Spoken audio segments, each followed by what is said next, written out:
ADRE আৰু বিভিন্ন পৰীক্ষাৰ ৰিজাল্ট আৰু নিযুক্তি পত্ৰ আমি 10 অক্টোবৰত দিবৰ বাবে সিদ্ধান্ত লৈছিলোঁ।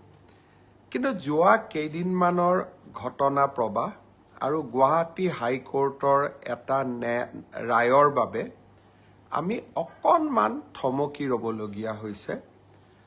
মই আপোনালোকক আজি কোন পৰীক্ষাৰ কোনদিনাখন আমি ৰিজাল্ট এনাউন্স কৰিম সেই বিষয়ে মই আপোনালোকক স্পষ্টকৈ ক'ম, যাতে আপোনালোকৰ মনত কোনো সন্দেহ নাথাকে।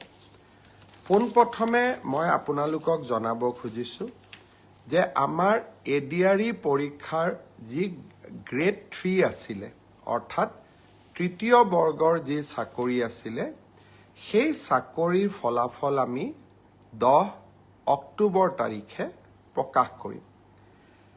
এডিআৰইৰ চতুৰ্থ শ্ৰেণীৰ যি পৰীক্ষা আছিলে, প্ৰায় 5,000 পদ আছিলে, এই পৰীক্ষাৰ ফলাফল আমি 15 অক্টোবৰ তাৰিখে ঘোষণা কৰিম। স্বাস্থ্য বিভাগৰ বিভিন্ন পৰীক্ষাৰ ফলাফল, নন টেকনিকেল, টেকনিকেল, স্বাস্থ্য বিভাগৰ আটাইবোৰ পৰীক্ষাৰ ফলাফল আমি 12 অক্টোবৰ তাৰিখৰ আগতে ঘোষণা কৰিম।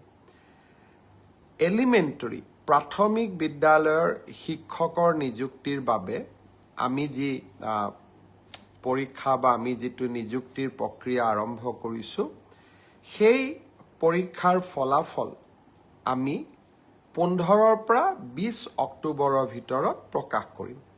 তাৰ কাৰণ, প্ৰাথমিক বিদ্যালয়ৰ শিক্ষক শিক্ষয়িত্ৰীৰ পৰীক্ষাৰ ফলাফল ঘোষণা কৰাৰ আগতে আমি গ্ৰেজুৱেট টিচাৰ আৰু পোষ্ট গ্ৰেজুৱেট টিচাৰৰ ৰিজাল্ট ঘোষণা কৰিব খুজিছোঁ, যাতে অভাৰলেপিং নহয়, অৰ্থাৎ প্ৰাথমিক বিদ্যালয়ৰ শিক্ষকৰ পদ নিৰ্বাচিত গ্ৰেজুৱেট টিচাৰ বা পোষ্ট গ্ৰেজুৱেট টিচাৰসকলে দখল কৰিব নোৱাৰে আৰু আমাৰ যুৱক যুৱতীসকল যাতে বঞ্চিত নহয়।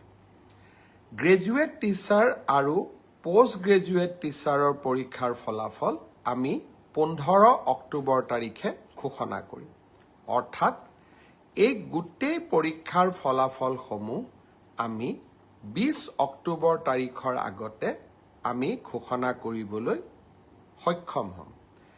আপোনালোকে এতিয়া সুধিব যে পুলিচৰ পৰীক্ষাৰ ফলাফল আমি কেতিয়া দিম? সাব ইন্সপেক্টৰৰ ৰিজাল্ট বা ফায়াৰ ব্ৰিগেড আদিৰ ৰিজাল্ট আমি 10 অক্টোবৰ তাৰিখে দিম বা তাতকৈ আগতে দিম।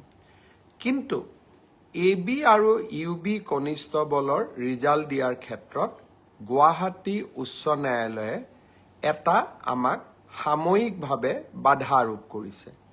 আমি আশা কৰোঁ সেই বাধা আৰোপ অতিক্ৰম কৰি, অৰ্থাৎ উচ্চ ন্যায়ালয়ক সন্তুষ্ট কৰি, আমি এই মাহৰ ভিতৰতে পুলিচৰো AB আৰু UB কনিষ্টবলৰ ৰিজাল্ট ঘোষণা কৰিব পাৰিম। এই গোটেই ৰিজাল্টৰ ফলাফলৰ লিষ্টখন দেখিলে আপোনালোকে ইতিমধ্যে গম পাইছে যে আমি 20 অক্টোবৰলৈকে যাবলগীয়া হৈছে। কিন্তু মই প্ৰতিশ্ৰুতি দিছিলোঁ যে অক্টোবৰ মাহৰ ভিতৰতে 10 অক্টোবৰত আপোনালোকক নিযুক্তি পত্ৰ দিম। 10 অক্টোবৰত মই নোৱাৰিলেও অন্তত 25-26 অক্টোবৰৰ ভিতৰত আপোনালোকৰ হাতত মই নিযুক্তি পত্ৰ তুলি দিম।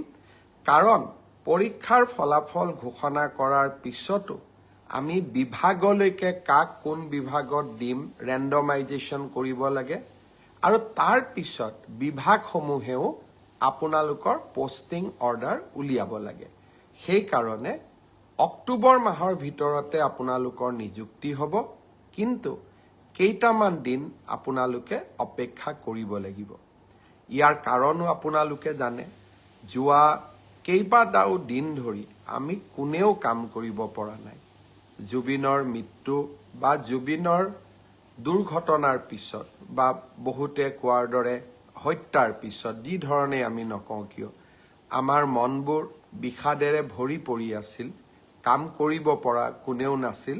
কিন্তু আমি যিহেতু আগুৱাই যাবই লাগিব, সেইবাবে মই আজি আপোনালোকক নিশ্চিতভাৱে কোন পৰীক্ষাৰ কেতিয়া ফলাফল ঘোষণা কৰিব তাক মই জনালো আৰু আপোনালোকে যাতে নৱেম্বৰ মাহতে চাকৰিত যোগদান কৰিব পাৰে তাৰো আমি নিশ্চিতভাৱে ব্যৱস্থা ল'ম